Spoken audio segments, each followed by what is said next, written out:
So remember a couple weeks ago when I made that tranny v government video?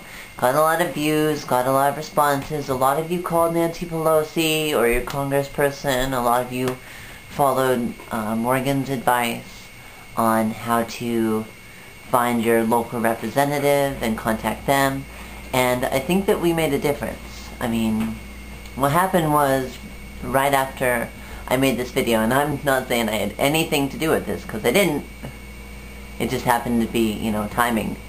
But the Human Rights Campaign decided to intervene before the Employment Non-Discrimination Act went to committee, where they were going to cut out the transgender people out of the GLBT. So the Human Rights Campaign intervened, and they got involved, and they said, wait, we have to do this with transgender people. And it put this huge controversy. It put the T back in GLBT, and it was fantastic. I was really excited. And then this morning, browsing around the news, and oh, hey, guess what? The Human Rights Campaign is now endorsing a bill without transgender people. Fantastic, right? I mean, way to, you know, raise our hopes and dash them all at once. So, instead of taking it lying down like, you know, a lot of people, I guess, expect us to, I think we need to keep fighting. I mean, we fought the first time, and it made a difference. And we need to keep fighting. I mean, if we want to be able to, you know, have jobs and not be discriminated against, or, you know, get the same rights as anyone else in this country, then we need to fight for them. So this morning I wrote a letter to the Human Rights Campaign. If you go to their website, you can get all their information, but I also have it posted over one of those places on the side of the bar.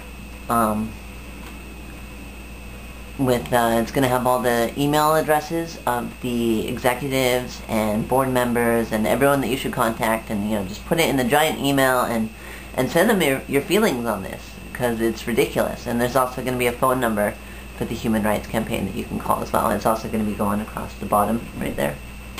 Pretty cool right there.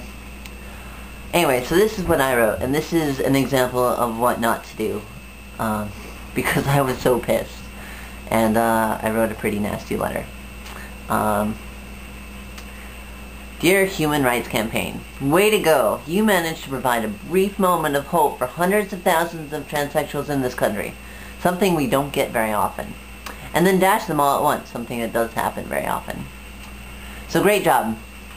Way to take the easy way out. I really like the part where you say that this will pave the way for the transgendered rights in the future. Yeah, right. Like a bill specifically for trans folk is ever going to have a chance of passing. Stop lying to yourselves to make you feel better about stabbing the trans community in the back. I can't even tell you how thrilled I am by the way you caved under pressure.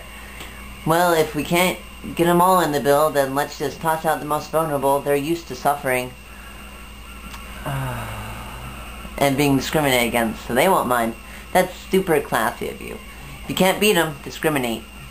Usually I'm a pretty big fan of the Human Rights Campaign. After I heard that you were getting involved in stepping up the pressure to include trans folk in the bill, I went through a time where I wanted nothing more than to work with the Human Rights Campaign or other similar organizations, because I felt I could make a difference. That disgusts me now. If I did work for you, I would resign this instant, but since I don't, all I can say is that you lost a supporter and a fan. I will leave you now with what you left me. Fuck you. Tea's starting to steam up. Or what is that? Oh, is that the coffee? Oh, that's the pipe. Pipe. Yikes. Okay. So that's an example of what not to send. Yeah, it's great that they get rage, but really I'm sure that they got into the first paragraph of that and said, wow, this lady's a bitch, and deleted it. What I think is more successful is, you know, especially if you're going to send a letter to all these people, is sending something like what Morgan sent this evening, which is well thought out and planned and not full of rage. So this is what Morgan writes, and more an example of what kind of things should be written to the Human Rights Campaign. Dear Human Rights Campaign, I was saddened and enraged to hear today that the Human Rights Campaign endorses a version of the ENDA that excludes transgender people. As I am sure you know, the transgender community has not enjoyed the same leaps and bounds and equal rights that the gay lesbian community has.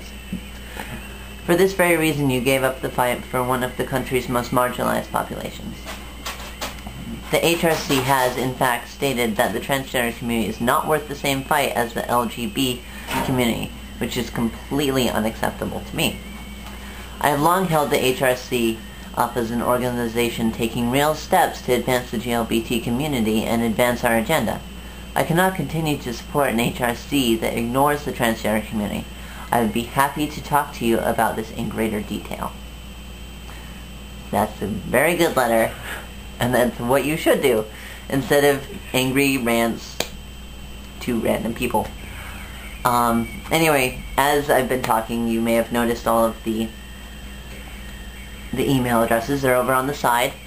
Copy them, put them in an email, and send it out.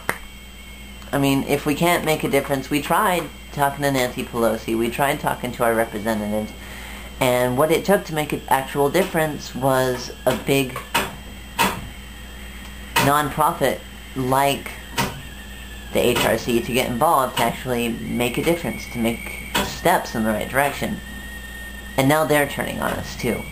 So instead of taking it lying down, let's go to them. Let's take the fight to them and let them know that this is unacceptable to us. Anyway, I apologize about my pipes. And yes, it's a new haircut. Thank you. I like it too.